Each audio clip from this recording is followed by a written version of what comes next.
Hello, my dear students. I hope you all are safe and sound at your homes.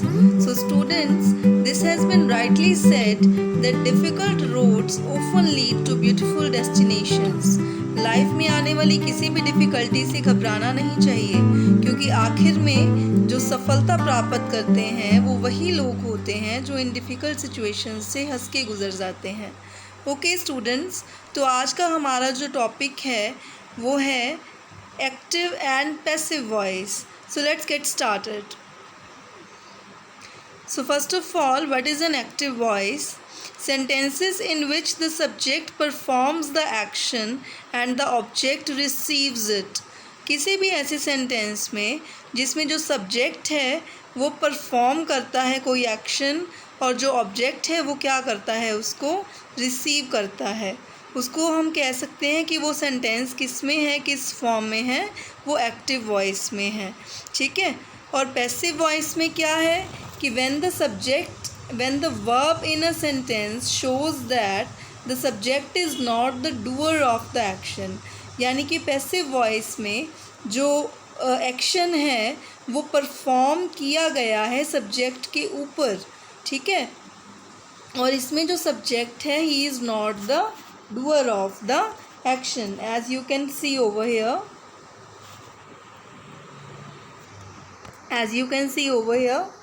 So subject is not the doer of the action. I'll give you an example with the help of which you will be able to understand ki what I am trying to say. See, in the active voice the sentence goes like, Rita cut the cake.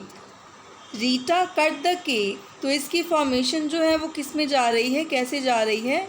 Subject plus verb plus object. What is subject? That is Rita, and which is the verb? That is cut, और object क्या है? That is the cake. Okay.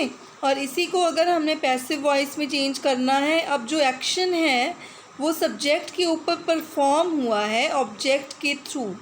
ठीक है। देखिए, the cake यानी कि object was cut by Rita. ठीक है, the cake was cut by Rita. इसको हम टेंस वाइज कैसे सॉल्व करेंगे, that I will definitely tell you after some time, but for the time being I just want to tell you the formation of passive voice.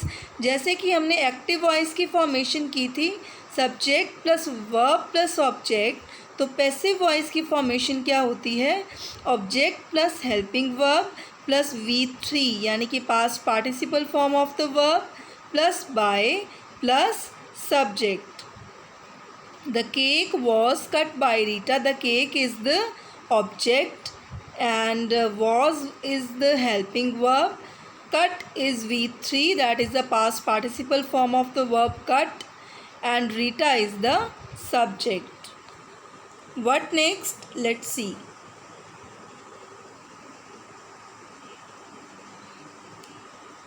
Now see, अगर simple present में हमारे पास sentence आ जाता है कोई भी, तो हमने उसको पैसिव वॉइस में कैसे चेंज करना है? पहले तो जो है आप इसकी फॉर्मेशन को थोड़ा सा ध्यान से देखेंगे। एक्टिव में मान लीजिए आया है subject plus V1 plus S और ES, या ओनली V1। ठीक है। एक्टिव में है जैसे कि कॉल और कॉल्स, तो पैसिव में हम इसको क्या करेंगे? Is MR plus V3, that is the past participle form of the verb. एक और चीज़ आपको हमेशा ध्यान में रखनी है कि जब भी हमने एक्टिव इनटू पैसिव बनाना है तो जो वर्ब फॉर्म है वो क्या होगी? पास्ट पार्टिसिपल ही होगी, ऑलवेज V3 ही हम यूज़ करेंगे। जो हेल्पिंग वर्ब है that depends upon the tense, but जो वर्ब की थर्ड फॉर्म है वो हम हर पैसिव वॉइस में यूज़ करेंगे। ठीक है। तो एक्टिव वॉइस में अगर कॉल और कॉल्स आ गया तो पैसिव में हम क्या करेंगे? Is MR plus V3। जैसे कि सेंटेंस है Rohan calls me. Now this is an active voice, but अगर हमने इसको पैसिव में क्रिएट करना है, हम पैसिव में बनाना है, कैसे बनाएंगे? I am called by Rohan. तो आई किसको हमने चेंज किया है, मी को, मी इज़ द ऑब्जेक्ट, और आई क्या है, उसको सब्जेक्ट में चेंज कर दिया है, और एम साथ में लगा के फिर V3 by plus subject, I am called by Rohan. अब इसी सिंपल प्रेजेंट को हम सिंपल पास्ट के साथ थोड़ा सा कंपेयर करके चलते हैं। जस्ट सी, एक्टिव में अगर आ जाए कॉल्ड, जैसे कि हमारे पास जो फॉर्मेशन होती है सिंपल पास्ट की वो कैसी होती है, that is subject plus V2। तो यहाँ पे भी वही बताया ना उन्होंने कि वर्ब की सेकंड फॉर्म अगर हम यूज़ करते हैं सिंपल पास्ट में तो पैसिव में क्या करेंगे, वॉज और वर प्लस V3, ठीक है, क्योंकि वॉज और वर हम पास्ट में यूज़ करते हैं, ठीक है। तो सिंपल पास्ट में अगर हमारे पास V2 आती है सेंटेंस में, सिंपल पास्ट फॉर्म में है सेंटेंस, तो हम क्या करेंगे, पैसिव में वॉज और were plus V3। Like the sentence is Rohan called me. Now can you tell me that which tense is this? Yes, you are right, this is simple past, this is in simple past. Rohan called me, तो ये हुआ active voice. इसी को अगर हमने passive में करना है तो कैसे करेंगे, I was called by Rohan.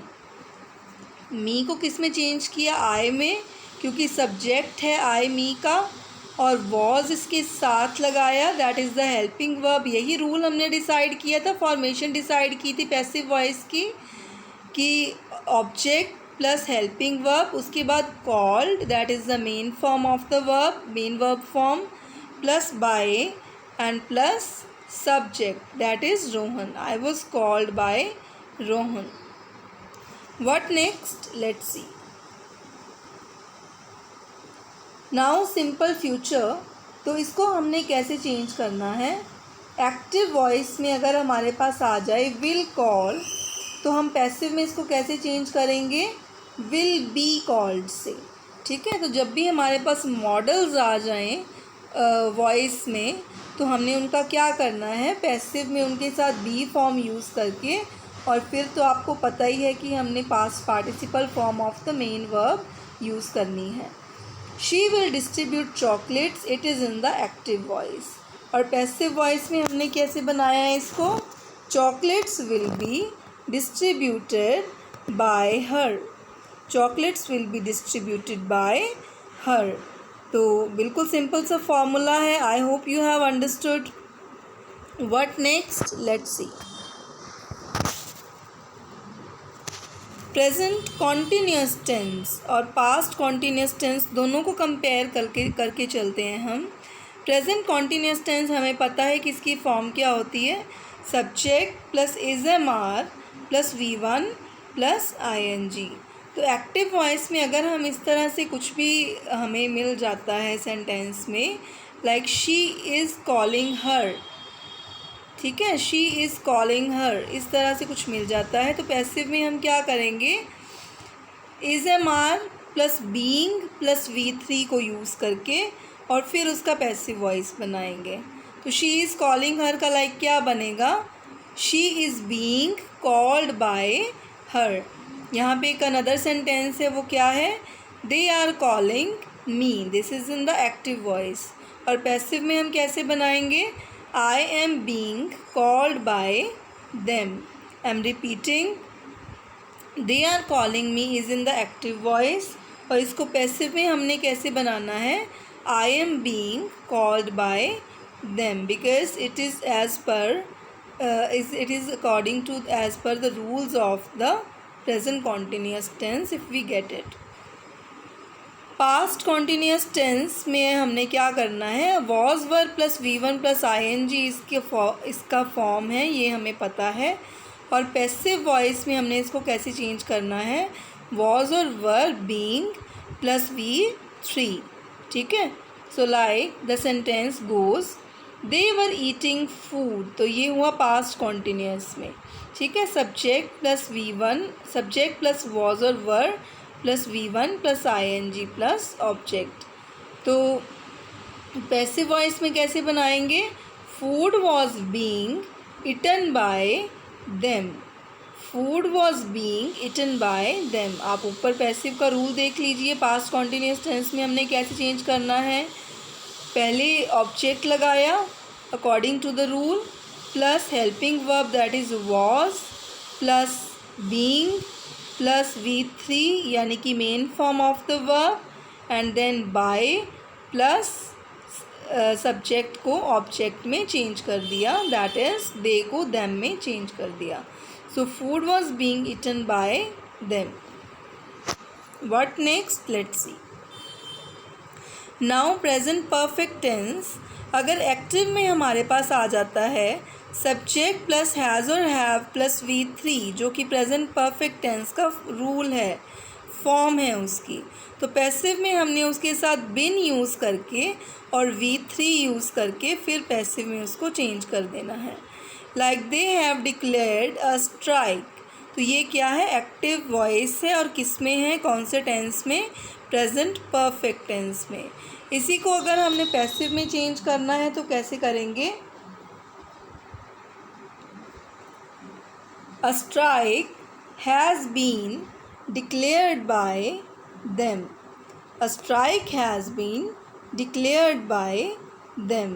तो एज़ पर द रूल हम चल रहे हैं, आप देख सकते हैं ऊपर पैसिव में हमने इसको कैसे चेंज करना था, हैज़ और have been according to the object.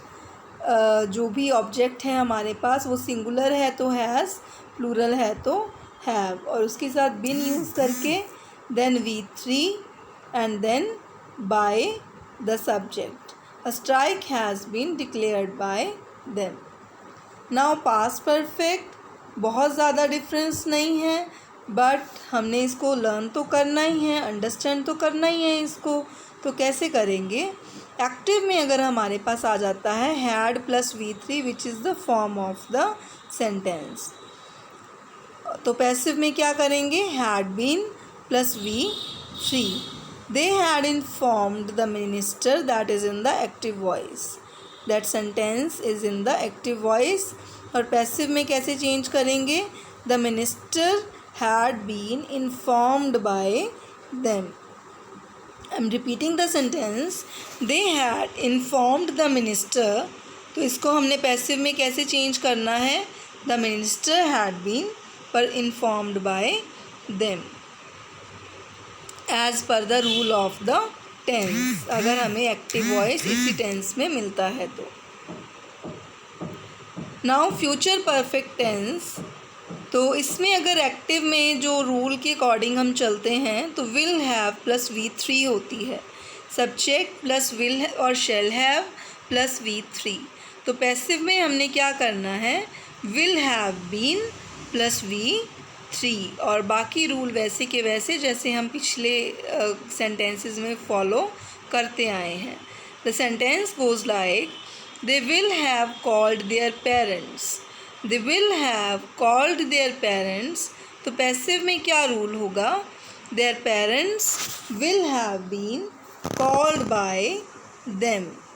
There parents will have been called by them.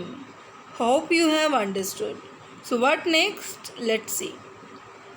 अब आ जाती हैं डाई ट्रांजिटिव वर्ब्स, जो आपके लिए एक बिल्कुल शायद नया टॉपिक हो।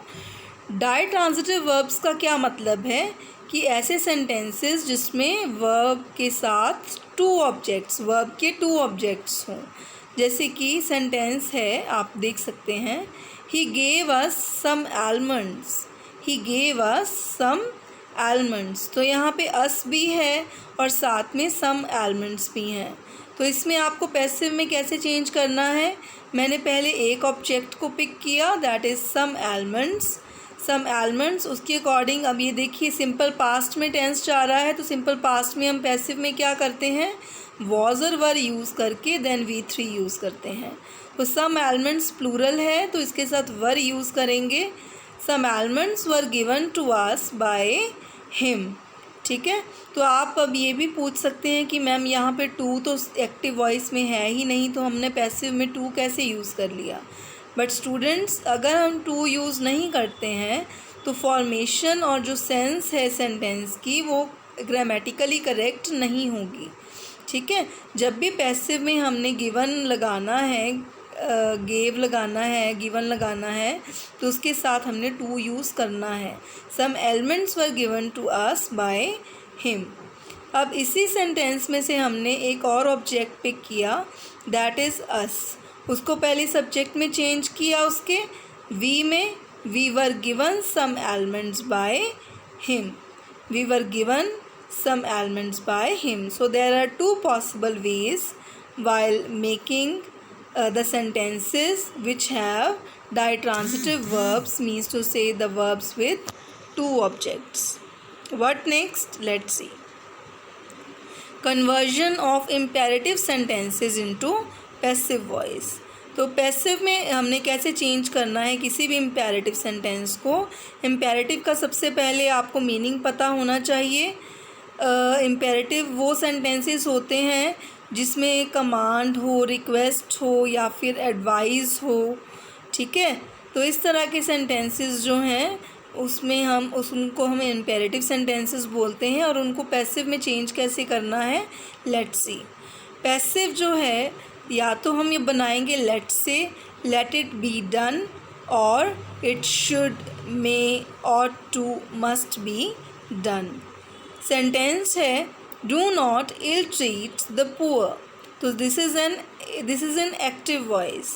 तो पैसिव में हमने कैसे बनाना है, let the poor not be ill treated, ठीक है। और अदरवाइज़ हम कैसे बना सकते हैं, the poor should not be ill treated. ये एक्चुअली आपके सेकंड टर्म में मैं टॉपिक रखूँगी, इम्पेरेटिव और जो इंट्रोगेटिव सेंटेंसेस हैं दोनों ही, इम्पेरेटिव एंड इंट्रोगेटिव। अभी इसी फर्स्ट टर्म के लिए हमने जो पीछे कर चुके हैं उन्हीं सेंटेंसेस पे ज़्यादा एम्फेसाइज करना है। But still I will tell you कि हमने इनको चेंज कैसे करना है एक्टिव इनटू पैसिव अगर कोई भी इम्पेरेटिव सेंटेंस हमें आ जाता है तो। In imperative sentences, if the request begins with please and kindly, the phrase you are requested to is placed before the imperative verb. In the negative sentences, you are requested not to plus verb is used. ठीक है, imperative sentences में अगर हमारे पास शुरू में please या kindly जो है वो words आ जाते हैं तो हमने आंसर में उनको कैसे करना है, you are requested to से शुरू करके फिर हमने जो वर्ब है उसको प्लेस करना है, ठीक है। अदरवाइज़ अगर नेगेटिव में आ जाता है सेंटेंस हमारे पास एक्टिव वॉइस, तो हमने क्या करना है, you are requested not to plus verb is used. Like you are given an example over here, please tie your seat belts. The answer goes like you are requested to tie your seat belts. अब यही example अगर हमें मान लीजिए negative में आ जाती तो हम क्या करते, अगर आ जाता don't tie your please don't tie your seat belts, तो आंसर क्या होता, you are requested not to tie your seat belts. So this is how we can make the active into passive out of imperative sentences. Okay students, so I hope you have understood the concept. और इसके regarding हमारे जो भी doubts हैं, जो भी queries हैं, that we will discuss in our doubt session. So thank you very much and thanks for watching my video.